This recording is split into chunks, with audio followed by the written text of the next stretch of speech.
उत्तम नगर विधानसभा क्षेत्र से मौजूदा विधायक नरेश बाल्यान पिछले 1 महीने से जेल में हैं। आम आदमी पार्टी ने उनकी पत्नी पूजा बाल्यान को टिकट दिया है और वो चुनावी मैदान में हैं। बात करते हैं पूजा बाल्यान से। पूजा जी, नरेश जी के बारे में बाद में बात करूंगा। अभी इस चुनाव में क्या खास मुद्दे हैं जिनके बेसिस पर आप चुनाव लड़ रही हैं?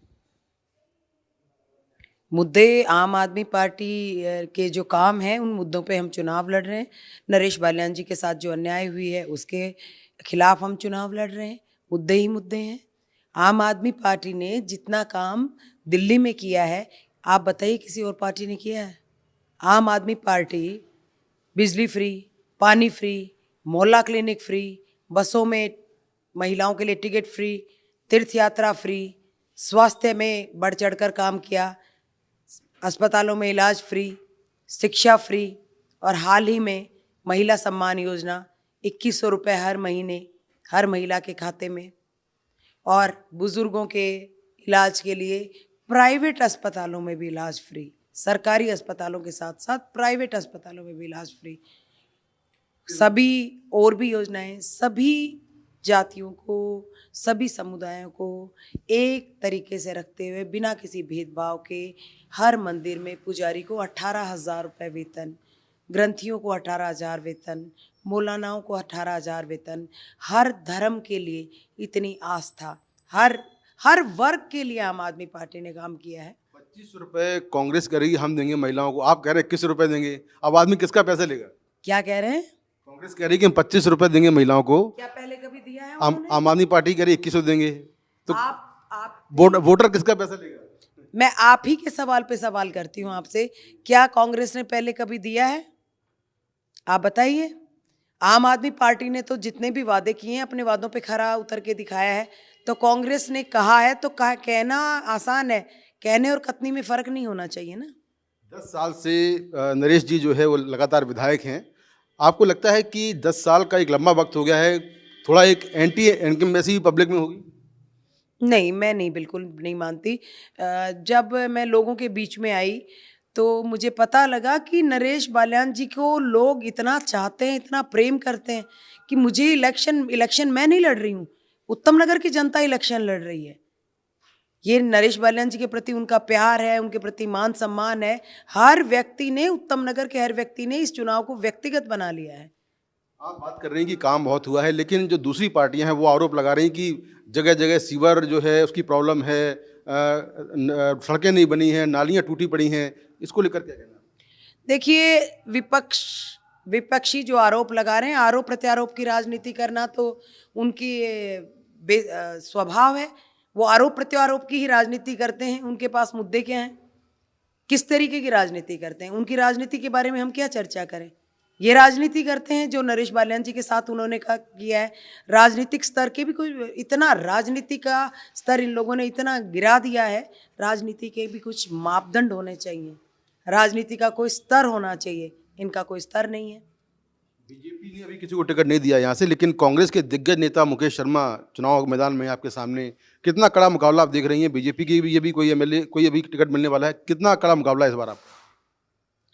मुकाबला ही नहीं है, मुकाबला ही नहीं है। आप जनता में जाइए, नरेश बाल्यान जी के प्रति उनका प्यार देखिए, नरेश बाल्यान जी के प्रति जनता में कितना मान सम्मान है। नरेश बाल्यान जी ने उत्तम नगर की जनता को अपने परिवार के सदस्य की तरह सींचा है। आप लोगों में जाइए और मेरे ख्याल से लोग बेहतर इस सवाल का जवाब देंगे। हमें कौन विपक्ष से कौन है उससे कोई फर्क नहीं पड़ता। ये चुनाव हम अपने मुद्दों पे लड़ रहे हैं, विपक्ष से चाहे कोई भी हो उससे हमें कोई फर्क नहीं पड़ता। चुनाव है वो कई मुद्दों पे लड़ा जा रहा है और जनता पूरा सहयोग, समर्थन और आशीर्वाद दे रही है। अब मैं नरेश बाल्यान पर ही आता हूँ। दिल्ली पुलिस ने उन्हें गिरफ्तार किया। उन पर आरोप ये लगे कि वो एक बड़े गैंगस्टर कपिल सांगवान से लगातार बातचीत कर रहे थे और उसके साथ मिलकर जो है वो दिल्ली में रंगदारी का एक सिंडिकेट चला रहे थे। आपको लगता है कि नुकसान होगा आपको इससे? एक आपराधिक छवि बना दी गई, उनकी बन गई है? देखिए, जैसा कि आपने कहा उन पे आरोप लगाए गए, उन पे आरोप लगाए हैं, आरोप सिद्ध नहीं हुए हैं। महीना हो गया, आरोप सिद्ध नहीं हुए हैं। साजिश की गई उनके खिलाफ, षड्यंत्र रचा गया, उन्हें तो एक राजनीतिक मोहरा बनाया गया है, राजनीतिक मोहरा बनाया गया है उन्हें। कौन सा आरोप उनके खिलाफ सिद्ध क्यों हुआ? बनाया गया? क्या लगता है?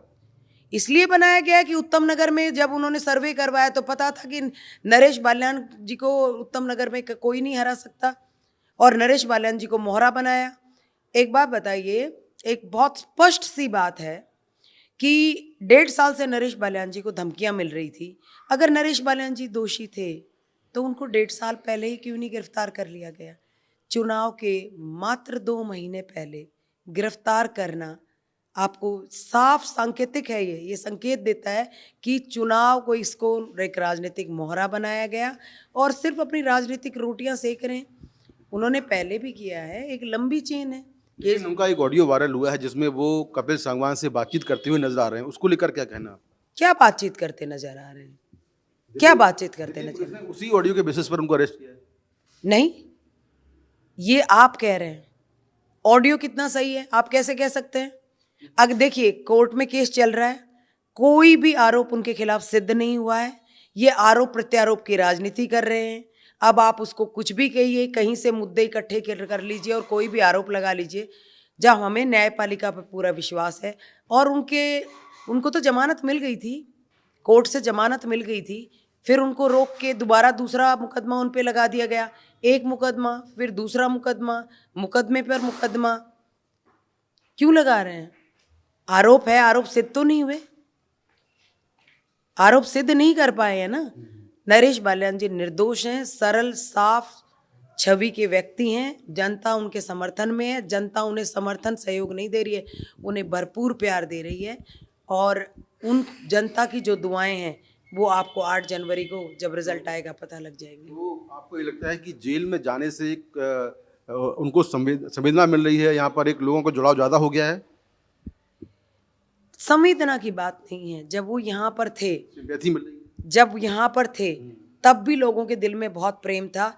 लेकिन लोगों ने अब जब उनको ये जो जेल हुआ है, ये आरोप इन पे लगे, इसको लोगों ने एक व्यक्तिगत चोट मान लिया है कि ये हमारे बेटे पे चोट है, ये हमारे उत्तम नगर पे चोट है। बच्चा जब उनकी छवि को इतनी भली भांति जानता है कि कोई यकीन नहीं कर सकता। आप किसी से भी तो पूछिए, पूरे उत्तम नगर में एक आदमी ढूंढ सकते हैं। बाकी जो पार्टियां हैं वो इसी मामले को कैश कर रही हैं, वो लोगों से ये बता रहे हैं कि आपका जो एमएलए है वो एक सिंडिकेट चला रहा था। उनको चुनाव लड़ने के लिए आरोप लगाने हैं, उनको चुनाव लड़ना है। आप बताइए उनके पास में मुद्दे क्या हैं? किन मुद्दों पे चुनाव लड़ेंगे? विकास के मुद्दों पे चुनाव लड़ेंगे? आम आदमी पार्टी ने जो विकास, जो उपलब्धियां करी हैं उनके ऊपर चुनाव लड़ेंगे? उनके पास तो कोई मुद्दा ही नहीं है। नरेश बाल्यान को एक राजनीतिक मोहरा बना लिया, आरोपों की राजनीति कर रहे हैं, आरोप प्रत्यारोप की राजनीति कर रहे हैं। हमने तो कोई आरोप नहीं लगाए उन पे, हम आरोप प्रत्यारोप की राजनीति नहीं करते। हम तो सिर्फ सच्चाई की राजनीति करते हैं, मुद्दों की राजनीति करते हैं।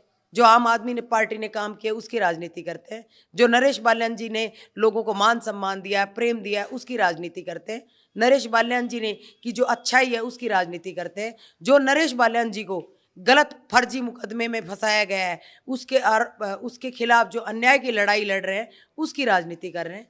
ये मेरा जीवन संघर्ष है, जीवन मेरा संघर्ष है। राजनीति में मेरा आना सिर्फ इसलिए हुआ क्योंकि मैं ये लड़ाई अपने पति उत्तम नगर के विधायक के लिए लड़ रही हूँ, और ये एक सच्चाई की लड़ाई है और ये संघर्ष है मेरा, और लोग मुझे साथ दे रहे हैं। हम ये जीतेंगे, उत्तम नगर ये सीट जीतेगा, और इससे सिद्ध कर देंगे कि जब जब कोई अन्याय सहना भी अन्याय करना गलत है तो अन्याय सहना भी गलत है, न्याय तो मिलेगा। शुक्रिया बहुत बहुत एनडीटीवी से बात करने के लिए। तो ये हैं पूजा बाल्यान, जो कि बता रही कि वो राजनीति में क्यों आई और अपना दावा उत्तम नगर से ये मजबूत कर रही हैं। उनका दावा है कि चुनाव आम आदमी पार्टी ही जीतेगी। नई दिल्ली से कैमरा पर्सन राकेश महाले के साथ मैं मुकेश सिंह सेंगर, एनडीटीवी इंडिया।